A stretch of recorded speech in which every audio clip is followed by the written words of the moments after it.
بات چل رہی تھی حضور صلی اللہ علیہ وسلم کی خوبصورت اور مبارک مدنی زندگی کے حوالے سے۔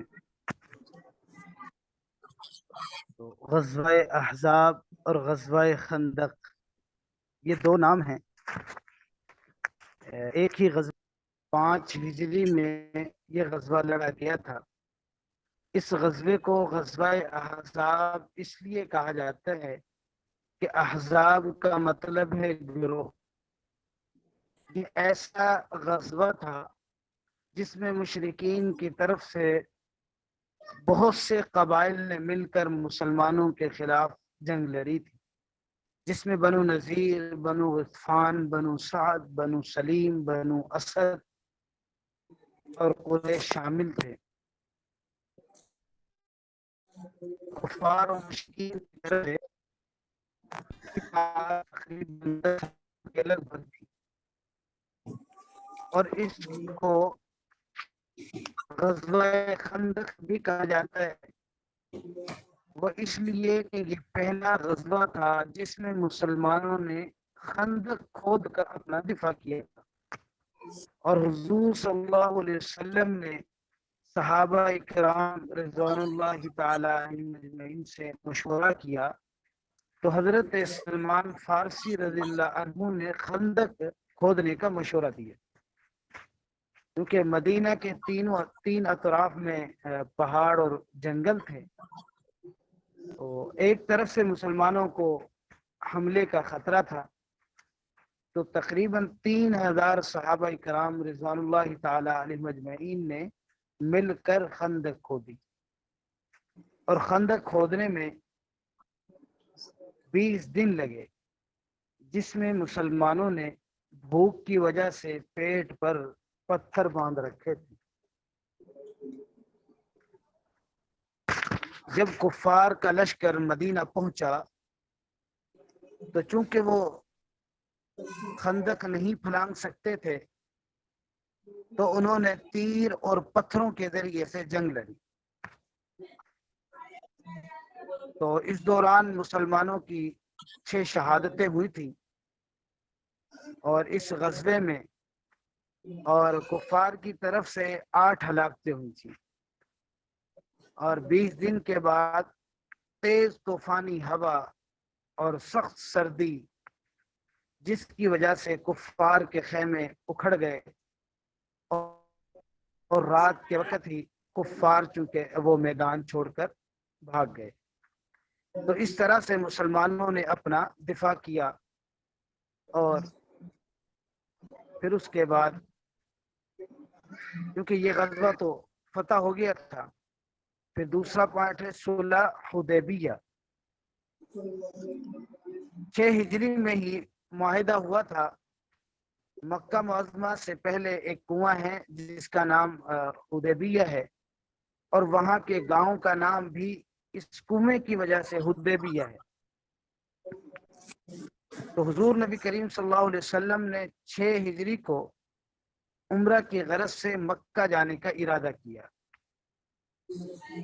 جس میں تقریباً 1400 صحابہ کرام رضوان اللہ تعالی علیہم اجمعین حضور نبی کریم صلی اللہ علیہ وسلم کے ساتھ تھے۔ جیسے ہی کفار مکہ کو یہ خبر پہنچی کہ مسلمان جنگ کے لیے آ رہے ہیں تو وہ بھی جنگ کی تیاری کر کے مکہ سے نکل آئے، یعنی وہ لشکر لے آئے۔ تو بالآخر پیغامات شروع ہوئے، اور کفار مسلمانوں کو مکہ آنے سے روک رہے تھے، اور مسلمان ان کو یہ یقین دہانی کروا رہے تھے کہ ہم جنگ کے لیے نہیں بلکہ عمرہ کے لیے آ رہے ہیں۔ تو اسی دوران میں بیعت رضوان کا سلسلہ شروع ہوا، یعنی صلح حدیبیہ کے دوران ہی بیعت رضوان ہوئی تھی، جس میں حضور نبی کریم صلی اللہ علیہ وسلم نے حضرت عثمان رضی اللہ تعالی عنہ کو اپنا سفیر بنا کر مکہ بھیجا۔ تو وہاں سے خبر آئی کہ حضرت عثمان رضی اللہ عنہ کو شہید کر دیا گیا۔ تو تمام صحابہ کرام نے حضور نبی کریم صلی اللہ علیہ وسلم کے ہاتھ مبارک پر اپنی جانثاری کا وعدہ کیا کہ حضرت عثمان غنی رضی اللہ عنہ کے خون کا بدلہ لینا ہمارے اوپر اب فرض ہے، اور اس بیت کو بیت رضوان کہا گیا۔ اور اس کا ذکر اللہ تعالیٰ نے قرآن مجید میں بھی فرمایا ہے کہ لقد رضی اللہ عن المؤمنین اذ یبایعونک تحت الشجرہ، اللہ مسلمانوں سے راضی تھا جبکہ وہ تیرے ہاتھ پر درخت کے نیچے بیعت کر رہے تھے۔ تو مسلمانوں نے یہ بیعت کر لی تو تھوڑی دیر کے بعد حضرت عثمان بن عفان رضی اللہ عنہ صحیح سالم مکہ سے واپس لوٹ آئے، تو بعد میں پتہ چلا کہ وہ خبر غلط تھی، اور کفار کی طرف سے سہیل بن عمر معاہدے کے لیے آیا تھا، یعنی یہ سفیر بن کر آیا تھا، اور مسلمانوں کے درمیان یہ معاہدہ طے پایا جس کو صلح حدیبیہ کہا جاتا ہے۔ مسلمان اس سال واپس چلے جائیں گے، اگلے سال صرف 3 دن کے لیے مکہ آئیں گے، اور تلوار کے علاوہ باقی وہ جنگ سامان اپنے ساتھ نہیں لائیں گے، اور تلوار بھی نیام کے اندر ہوگی۔ مکہ سے کوئی مسلمان مدینہ کی طرف نہیں جائے گا، بلکہ مسلمان مدینہ سے واپس مکہ جا سکتے ہیں، اور اگر کوئی کافر مکہ سے مدینہ چلا گیا تو اس کو واپس بھیج دیا جائے گا۔ یہ شرائط اگرچہ مسلمانوں کے خلاف تھی، لیکن بالآخر معاہدہ طے پا گیا اور یہ شکیں تحریر کر دی، اور مسلمانوں نے وہیں پر اپنی قربانیاں کی اور اپنے سر منڈوائے، اور 3 دن وہاں گزارنے کے بعد تمام صحابہ کرام رضوان اللہ تعالی علیہم اجمعین آپ صلی اللہ علیہ وسلم کے ساتھ مکہ آ گئے۔ تو جب واپس مکہ لوٹ رہے تھے تو قرآن مجید کی آیت مبارکہ نازل ہوئی، انا فتحنا لک فتحا مبینا۔ مسلمان جس معاہدے کو اپنی شکست مان رہے تھے، تو اللہ تعالیٰ نے مسلمانوں کو اس شکست کو فتح قرار دیا۔ اور اسی طرح ایک اور پوائنٹ ہے بادشاہوں کو دعوت اسلام، کہ صلح حدیبیہ کے بعد حضور نبی کریم صلی اللہ علیہ وسلم نے بادشاہوں کو خطوط بھیجے جن میں دین اسلام کی دعوت دی گئی، اور ان میں روم کے بادشاہ قیصر، ایران کا بادشاہ کسرا، اور مصر کے بادشاہ عزیز، اور حبشہ کے بادشاہ نجاشی، اور اس کے علاوہ یمامہ، شام اور بصرہ کے ولیوں کو بھی خطوط بھیجے گئے تھے۔ تو پہلے حضور نبی کریم صلی اللہ علیہ وسلم نے اپنا سفیر حضرت دحیہ قلبی رضی اللہ عنہ کو خط دے کر قیصر روم کی طرف بھیجا، کہ روم کے بادشاہ نے کہا کہ عرب کا کوئی شخص اگر میری سلطنت میں ہے تو اس کو میرے پاس لے کر آؤ، تاکہ میں اس سے اس دین کے بارے میں اور نبی کے بارے میں معلومات لوں۔ تو اتفاق سے ابو سفیان وہاں روم میں موجود تھے، جو ابھی تک مسلمان نہیں ہوئے تھے اور اسلام کے سخت مخالف تھے، تو انہوں نے دین اسلام کے بارے میں اور نبی کریم صلی اللہ علیہ وسلم کے بارے میں وہ تمام اوصاف بیان کر دیے جو انہوں نے دیکھے تھے۔ تو بادشاہ بڑا متاثر ہوا، لیکن اپنے تخت کے لالچ کی وجہ سے اسلام قبول نہیں کیا۔ تو ایران کے بادشاہ کی طرف حضرت عبداللہ بن حذیفہ رضی اللہ عنہ کے ساتھ خط بھیجا گیا، اور اس خط میں سب سے پہلے اللہ تعالیٰ کا نام، پھر حضور نبی کریم صلی اللہ علیہ وسلم کا نام، اور پھر اس بادشاہ کا نام لکھا گیا جس کو دے کر بادشاہ کی طرف بھیجا گیا تھا۔ تو اس بادشاہ نے جب دیکھا کہ میرا نام تیسرے نمبر پر ہے تو اس نے اپنی توہین سمجھی، اور آپ صلی اللہ علیہ وسلم کے خط کو نعوذ باللہ اس نے پھاڑ دیا، اور یمن کے گورنر کو حکم دیا کہ عرب کے جس شخص نے نبوت کا دعویٰ کیا ہے اس کو میرے پاس دربار میں لے آؤ۔ تو گورنر نے اپنے 2 آدمی حضور نبی کریم صلی اللہ علیہ وسلم کے پاس بھیج دیے کہ آپ بادشاہ کے دربار میں حاضر ہو جائیں، ورنہ آپ کے ملک کو مطلب برباد کر دیا جائے گا۔ تو جب وہ آدمی حضور نبی کریم صلی اللہ علیہ وسلم کے پاس پہنچے اور انہوں نے پیغام پہنچایا، تو حضور نبی کریم صلی اللہ علیہ وسلم نے ان سے فرمایا کہ آپ کے بادشاہ کو تو قتل کر دیا گیا ہے۔ وہ دونوں آدمی واپس آئے اور یہ خبر گورنر کو بتائی۔ چند روز کے بعد پتہ چلا کہ واقعی بادشاہ کو قتل کر دیا گیا ہے۔ تو اس بات سے متاثر ہو کر وہ گورنر جو تھا مسلمان ہو گیا، اور اس کے بعد مصر کے بادشاہ کی طرف خط بھیجا گیا۔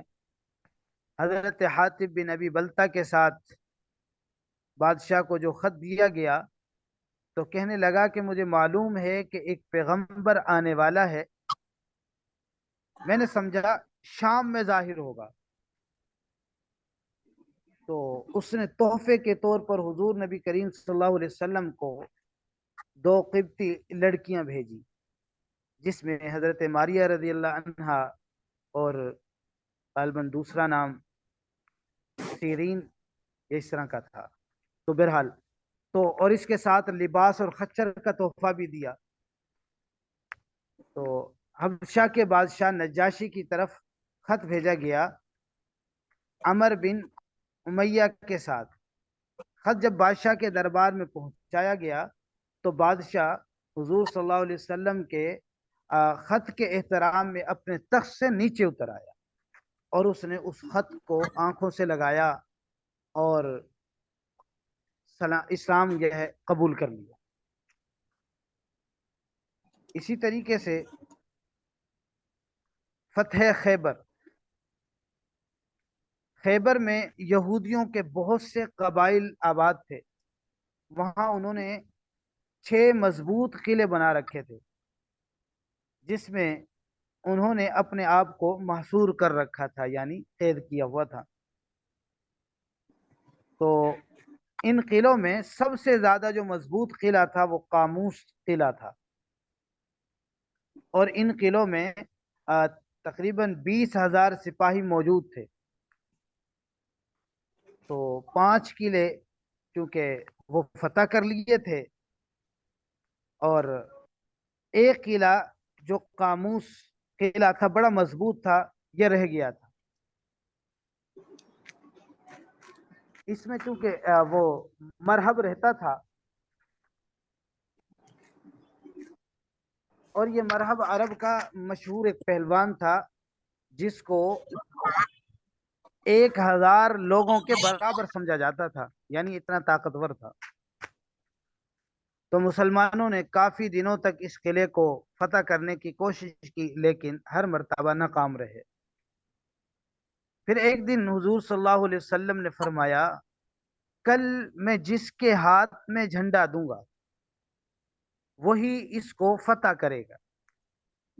اب سب لوگ منتظر تھے کہ یہ علم یعنی جھنڈا کس کو ملتا ہے۔ صبح جب ہوئی تو آپ صلی اللہ علیہ وسلم نے آواز دی حضرت علی رضی اللہ عنہ کو کہ حضرت علی رضی اللہ عنہ کہاں ہیں؟ تو اس وقت حضرت علی رضی اللہ عنہ اپنی آنکھوں کی بیماری میں مبتلا تھے۔ آپ صلی اللہ علیہ وسلم نے اپنا لعاب دہن حضرت علی رضی اللہ عنہ کی آنکھوں پر لگایا، تو حضرت علی رضی اللہ عنہ کی آنکھیں شفا یاب ہو گئیں۔ تو حضرت علی رضی اللہ عنہ نے مرحب کا سامنا کیا، تو حضرت علی رضی اللہ عنہ نے مرحب کو ہلاک کر دیا، اور بالآخر مسلسل 20 دن حملوں اور محاصروں کے بعد اس قلعے کو بھی فتح کر لیا گیا۔ اور اس غزوے میں یعنی فتح خیبر میں تقریباً 93 یہودی جو مارے گئے اور 15 مسلمانوں نے شہادت پائی۔ اور خیبر کی جتنی بھی زمینیں تھیں وہ ساری کے ساری مسلمانوں کے قبضے میں آ گئیں. تو یہودیوں نے آپ صلی اللہ علیہ وسلم سے درخواست کی کہ زمینوں کو ہمارے پاس ہی رہنے دیا جائے اور ہم مزاربت کے طور پر کاشتکاری کریں گے اور اس کی پیداوار کا یعنی آدھا حصہ ہم مسلمانوں کو دیا کریں گے. تو اس طرح خیبر کی زمینیں یہودیوں کے حوالے کر دی گئی. اور اسی طرح ایک پوائنٹ ہے سریہ موتا، یعنی سریہ موتا 8 ہجری میں یہ جنگ ہوئی. سریے سے مراد ایسی جنگ جس میں نبی کریم صلی اللہ علیہ وسلم نے بنفس نفیس شرکت نہ کی ہو بلکہ لشکر تیار کر کے بھیجا ہو. شام کی سرحد پر جو عیسائی لوگ مقیم تھے ان کا سردار تھا جس کا نام تھا شرجیل بن عمر. تو حضور نبی کریم صلی اللہ علیہ وسلم نے اپنے سفیر حارث بن عمر کے ساتھ خط بھیجا شرجیل بن عمر کے پاس. تو شرجیل نے سفیر کو شہید کر دیا اور حضور نبی کریم صلی اللہ علیہ وسلم نے اپنے سفیر کا قصاص لینے کے لیے 3000 کی فوج تیار کی اور اس کے 4 سپہ سالار مقرر کیے تھے. سب سے پہلے سپہ سالار حضرت زید رضی اللہ عنہ سب سے پہلے وسلم کے آزاد کردہ غلام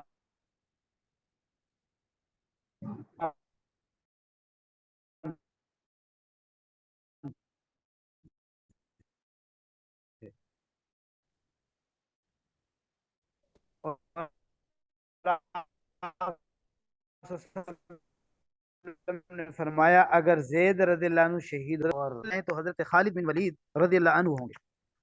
فوج کے سپہ سالار ہوں گے وہ حضرت خالد بن ولید رضی اللہ عنہ حال ہی میں مسلمان ہوئے تھے. تو بہرحال یہ 3000 فوج مدینہ سے روانہ ہوئی. تو ادھر وہاں روم سے بھی فوج عیسائیوں کی پہنچ گئی جس کی تعداد کم و پیش 1 لاکھ تھی. جنگ شروع ہوئی تو حضرت زید رضی اللہ عنہ شہید ہو گئے اور حضرت جعفر طیار رضی اللہ عنہ اور بعد میں حضرت عبداللہ بن رواحہ رضی اللہ عنہ بھی شہید ہو گئے. آخر کار حضرت خالد بن ولید رضی اللہ عنہ نے فوج کو سنبھالا اور بڑی دلیری اور بہادری اور حکمت عملی سے فوج کو واپس لے آئے. تو انشاءاللہ العزیز آئندہ ہم فتح مکہ کے حوالے سے پڑھیں گے اور اسی ویک میں انشاءاللہ کوشش کریں گے اس کو مکمل کر دیں. اللہ جو کہا سنا عمل کی توفیق. السلام علیکم.